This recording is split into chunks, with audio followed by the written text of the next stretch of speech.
talking about the strike in Cleveland, it's just admirable what we have accomplished. I've thought a lot about how do we make change and how do we help the community move in a more humane direction. And I think if we're not willing to suffer the same harm as the people we're protecting, then we cannot help them. So when we see Minnesotans out there willing to risk bullets, literally death, because they see that that is what is happening to the people they're trying to protect, that's critical.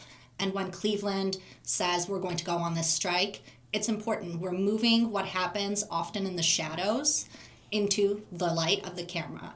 And that camera light is unforgiving. And it is the reason why we're starting to see very slight shifts in how the president is talking about the actions in Minnesota. Moreno, on his statement of Haitians in America, especially in Ohio, should have self-deported. Wait, let me respond to this, because Haitian people are very, very African American, very dark-skinned. If you look at the Russians and the Ukrainians, they're white-skinned. I didn't hear you say, the Ukrainians should be out of America. And I still remember about 20 years ago, 15 years ago, when these anti-immigrant visa comes in, one of the speakers, I still remember his name, we're debating on a radio show. The first thing he said to me, and still hurt my feelings, and I stopped doing radio show for 2 or 3 years until I felt better and I came back. The first thing he said to me, Margaret, go home. It's really true what you said. I mean, the irony here is that the governor of Ohio is a Republican, Mike DeWine, and he's spoken out in favor of extending the TPS for the Haitians in Springfield.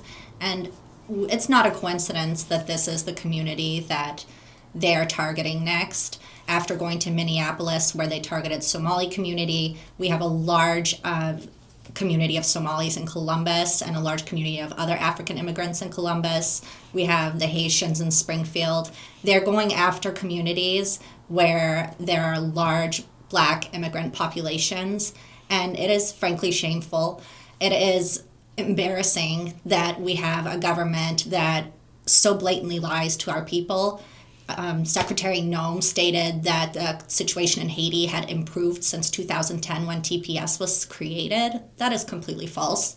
Every single report talks about how it has grown much worse. The only explanation here, and I hate to use it, but I don't hate to use it, the R word, it's racist, and it's really awful.